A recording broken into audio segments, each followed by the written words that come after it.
Hey, Rebels. Welcome back to another weekly reading. We are going to be just getting energies to kind of give us some guidance for this week. Let us know what we can expect, how we can empower ourselves to really move with the changes that are currently happening, and just kind of, reassurance for our path since we are kind of breaking away from the systems as we know it. Now, regardless of what your religious beliefs are, I think we can all see that the world around us is falling apart, right? We're getting to see all the lies that are being brought out in all the systems that we have grown up in. And especially if you've been doing your own research and you have been learning things or unlearning things that you were taught as a child and have continued to go along with as an adult, it can really be shocking and really rock you to your core and give you a sense of not really understanding what your next steps are. So that's who this reading is for. As always, my intention is that the messages are going to come through that are clear, that are easy for us to understand and decipher and use towards our highest growth and development. Now, as you can see, I am reading out of my car today. I'm right down the road from my son's school, and I'm just in a parking lot, so you may see cars or hear birds or whatnot all around me. Now, I have already cleansed the area. I have a sage spray that lives with me in my car, so it smells great in here. But that's just to kind of cleanse the area. I've already asked my guides to, this just popped out. I've already asked my guides to help me with the message, help me be a clear channel, and help me to get information for us so we feel confident moving forward. And our card for this week is Defend to the End the Worthwhile. And yeah, right? Like, that's what we're here for. That's what we're doing. We are for sure the ones who are standing up and fighting for what is worthwhile, right? Fighting for our children, fighting for our future, fighting for every type of lifestyle that we want to live that is opposite of what we are being led to believe that we have to live, right? Because what's worthwhile to you, right? If this is a card for this week, maybe you need to stop there and figure out what means the most to you. What is worth defending in your life? What are you willing to stand up and defend? It doesn't have to be materialistic. In fact, the most important things are not going to be of the material world, right? It's going to be your connections with people. It's going to be the things that you deeply value. It's going to be the things that you feel so deep within yourself that there is no doubt that that is part of your mission, part of your path, part of your purpose. So for me, values that I have are for my family, for my child, for my parents. I value spending time with them. I value having the time and the freedom to do what we want when we want. I value us having healthy food. I value us having enough money to be fruitful and generous to other people. I value us having the space to create lives as we feel called to. And, one of the big ones right now is the food, right? You're beginning to see, or you've known for a while now, how much toxic shit is in our food supply. Not just genetic modifications, but literally parasites in the meat, right? Now they're wanting to put mRNA stuff that was in the into the food supply so they can get it to people that way. And this is not something that's hidden, as crazy as it sounds. This is something that they are outright telling you that they are doing, right? Back in 99, they genetically modified corn so it would be used as a contraceptive, right? And now, and what does that mean long term? What does that mean? It means that our health is not being cared for by the institutions and by the people who have told us that's what they are doing, right? It means that we now have to defend our health through ourselves, through our own knowledge, through whoever, your resources, your friends, your herbalists, holistic doctors, You can go to conventional doctors still, absolutely, as long as they're willing to let you advocate for yourself, right? So if you're going to a physician or a practitioner and you tell them your concerns and they brush you off and constantly give you prescriptions, or they don't want to do the testing or the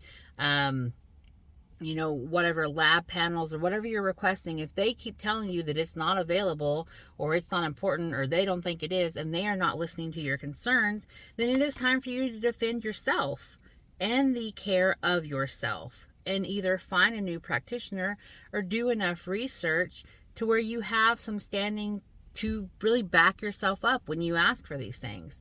I've had numerous issues with the medical community, and I worked in medical for almost 12 years, and that's why I lost my faith in them, like, for the most part.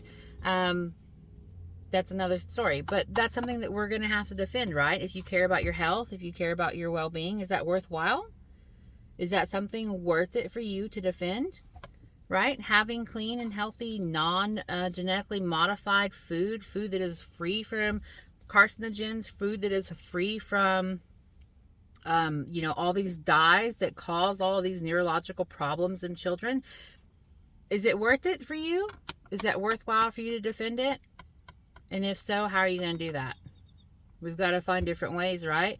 You got to start cutting that shit out of your diet. You can't give your kids the red sugary fruit drinks. You can't give them anything that has, the red 40, the yellow 5, all the blues, the greens, all of them. They all have an effect besides just making it look good. And that's the thing. It looks good. It looks appealing. Children want something that looks yummy. But if you are defending their health, it's going to be worthwhile for you to make those changes in the long run, right? Get on some type of detox plan. Get some of those heavy metals out of your body. There's so much that we are now being asked to defend, and you're going to have to figure out what's most important to you, right? So for me, our health... Sorry, I had a phone call. So for me, our health, our well-being, our ability to feel good in our bodies, our ability to be cognitive, to have all of our neurological functions available to us, those are important to me, right? The ability for us to have food that is fresh and not genetically modified, food that is not going to have cancerous substance sprayed on it or injected into it, is important to me. And that's why I want to homestead, right? That's why I want to have my own food grown so I can see from seed to table exactly what goes into it. I know it's not sprayed with anything, and I can have that ease of mind knowing what I'm providing for my family, right? Healthcare wise, same thing. I don't like going to the doctor, and the doctor that I do go to, I see her once a year for an annual just to make sure I have nothing going on. That's it. I don't generally get sick because I try to eat, despite how heavy I am. I do eat good food. I do keep my vibration high. I do things that make sense to keep my body fighting off colds and things like that. Same thing with my son. Like, we don't go unless it's something severe that I cannot treat at home. We do not go because I don't want him being subjected to lots of antibiotics, which, if you haven't done your research, antibiotics do damage to your gut, to your brain health, to all kinds of systems in your body. So we don't do a lot of that, right? I try to keep us healthy by fruits and vegetables and, fruit juices. Like, he loves when I take my juicer and I chop him up some apples and oranges, and we make little freezer pops, and then he has ice cream that is from organic fruit, and it's a simple switch, right? It's not $6 a box of fruity colored dyed sugar pops. Like, it's literally just $6 on a bag of apples, and then he has fresh apple juice and fresh apple fruit pops. Like, it's a win-win. That's important to me. That's worthwhile to me, right? To make those changes. What else is important to you? The education of your child? Because I don't know if you've looked at the education system, but it's fucked, right? They're teaching shit that they don't understand, that they are being told to teach, that the parents don't have a say in. They don't get to say, hey, this doesn't make sense to me. This creates a disconnect between me and my child, because I don't understand how to teach it to them. And the teachers don't have a valid reason for it other than this is how we're going to do it. This is what's being handed down to me from up above. So if that's important to you, if the education of your child and the social aspect of your child's upbringing, right? Like, what are they allowing in these schools? I've seen lots of things where they're bringing drag queens in to read and perform for children. And trust me, if you know me personally, you know I have zero problems with drag queens. I love me some drag queens. I love me some gay people. Like, I love all of that lifestyle. Like, I've spent years in that lifestyle, and it has its place for adults. It has its place, right? At nighttime, not in schools. Okay? It's little things like that that you have to decide, is it worth it for you to defend that you don't want your children to be in that environment? And if it is, then you're going to have to figure out a way around it, right? So my child's education is important to me.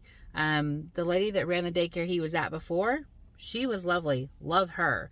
His teacher, love my son, but there seemed to be some issues with how he was feeling after school. He seemed like he was getting nitpicked on, and the things she would say when I'd ask her questions, she wouldn't have specific answers as to why my son was put in a timeout, as to why my son was made to be isolated, what he did. She could not provide me specifics, and that was not okay.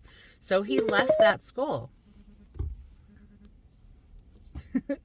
He left that school, and I moved him to a different school, and now he's in a private, half-day preschool. He goes 3 days a week. He gets lots of interaction. It's a socially based school, so it's about building community, right? And my son is a social creature. He loves it. He loves to be with other kids and get the attention from other adults. He loves it, and I love it for him, because I am not a social creature. I don't want a lot of people looking at me. I will talk to people when they talk to me because I'm nice. I'm polite. But I'm not your social outgoing butterfly that my son is, right? So keeping him home with me full time is not going to work, because he desires and needs at this age that social interaction with other people, with peers of his own age. I want him to learn in a community setting. I want him to work together with other children so they can see what it's like to have a shared goal, because it's different for him to have that at home with us where we're family, where he knows that's what we do. But it's nice for him to have it at school where he knows that I'm not related to them, but we still work together and we still do things, right? So for me, it's important for him to be at this school right now. It's only like 12 hours a week, so he's not there all the time. He still gets the majority of his care and his time with me. And at home, we do all sorts of things. I get to incorporate real life learning with my son, right? Like, I love crystals. I love all my gemstones and all that. Yesterday we did counting with my gemstones. He literally would go over to where I have them in these little glass bowls, and he would pull them out one by one, and he laid them out, and he laid out 5, and he went back and got 2 more, and then he laid it out and counted to 7. He went back and got more and laid it out and counted to 10, right? Like, we went up to 12. Like, to me at 4, that's perfect. This is great. This is him physically seeing and doing it. This is him showing me what he learns, what he knows, and it's a way for me to interact with him that is so simple, and it feels like play, right? That didn't feel like a math lesson to him. That felt like we're just playing with mama's stuff. And it's important to me that his education, his learning be fun like that. So I will defend that, right? That was a choice that I made. I chose to put him in a school environment that was part-time, right? I chose a school environment that had the type of learning and curriculum snuck in around play that I wanted for him. And that's how we do it at home too. So these are important to me, and I will defend them. I will defend those choices. So what is that for you? What does that look like for you? Oh, sorry, wrong side. What does that look like for you? Does it look like it's the same things? Right? On this card, if you take a look at it, you see the owl? Right? So for me, owls are wisdom, right? They're wise, they're knowing, they watch, right? They're not necessarily the animal that's out there going for things. They watch their prey. They take their time from a high viewpoint, from a high vantage point. They sit and they watch. And if you think about an eye, they can now they can see all the way around, right? So to me, the images on this card are stop, take a look everywhere. Take your time to really look everywhere, at every aspect of your life, at every aspect of your situation, from an elevated viewpoint, from a disconnected viewpoint. What do you see? And once you know what you see, what do you not like? And once you know what you don't like, what do you want to change? What can you change? What can you take one small step today, this month, that will change something in the long run, right? Maybe if you have a favorite food that you know, you look at the ingredients, it's got all this genetic shit added to it, it's got all this sugar added to it, it's got all these dyes added to it. Okay, what is an organic or a different variety, different brand that you can purchase to substitute? And if it's more expensive, can you then maybe break down that and you only get it half as much? Okay, what about care? Your physical care, going to the doctor. What is something that you go get treated for repeatedly that you can educate yourself on and try to find the root cause of to treat at home? Right? These are small steps. You don't have to change it. When the next time you get sick with whatever it is you normally get sick with, okay, cool. Go to the doctor, get the diagnosis, know what it is. And then once you have that, go home, research completely the medication that you're on for it, if they gave you medication. Research completely the diagnosis and what all the symptoms are, and then dig further and find out what is the root cause of that. And then do research to find out how you can treat that root cause with something more natural than antibiotics, with something that you can get and keep and store at home. And then the next time it comes up, try that instead. Right? Or maybe it's something that you add into your diet or a supplement you take that helps prevent it from ever happening again. Okay? Education-wise, look at what's being taught to your children. At your job, is there something going on at your job that you don't like? Or some new policy that's being put in place that's going to give you more work and take away this? Then defend that it's not worth it for you to have it, right? Make the decisions to make those changes in your life. And it doesn't have to be big.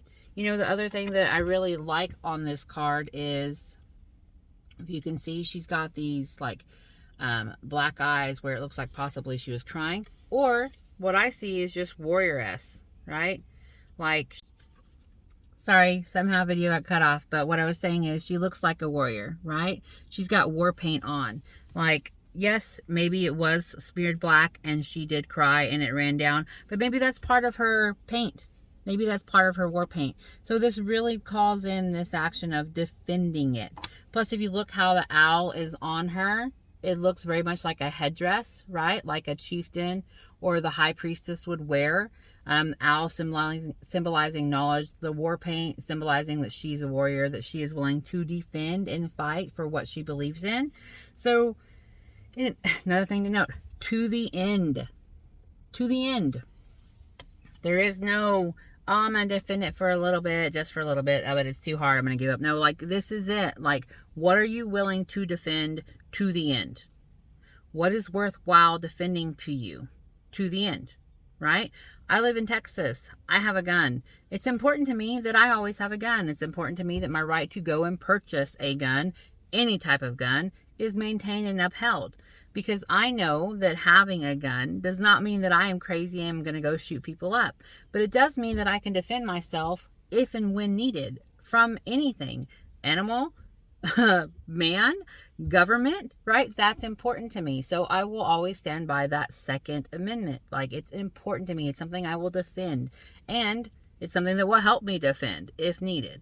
So I really feel like that's where we are, right? We're finally seeing shit roll out how it is, all these plans coming into place. And now it is about what is important for you to defend, because now it's where we are. It is time to really buckle down and decide, this is a line for me, this is not. I support this. I cannot condone this. This no longer fits. This is complete bullshit. I'm not doing that. I am doing this. Pick a couple of things, right, that you can do that are important to you, that align with your values, and let's go for it. Let's move forward, and let's not be silent about it anymore, right? Can we go ahead and be loud and be heard so that other people who have the same feeling, who have the same fear, who have the same yearning, see other people making their choices and going after what they want and standing up for what they believe in, defending their values. That is what is being asked. And I know if you're here, you already know that. You wouldn't be on this path. You already have that thought that that's what you should be doing. So this is just your confirmation from your spirit team, from my spirit team, from all the light in the universe, for everything that wants good and happiness and love and prosperity for all of us. This is the message. You can have it, but you have to defend it. And you have to know what you're defending and why. So that is going to be a homework assignment. If you don't know, I'd love to help you figure it out. I do have a program called Shift into Sovereignty, which I am about to open up for the next 6 months, because it is going to be an excellent time to work on ourselves, to work on our personal goals for the next 6 months and have really a good marker, a good goal to reach, to see daily, monthly progress and have that accountability. So if it's something you're interested in, you can hit me up. Other than that, I appreciate you coming. I appreciate you coming to check out this video. Let me know in the comments if it was helpful for you, if you have any other questions, and love you.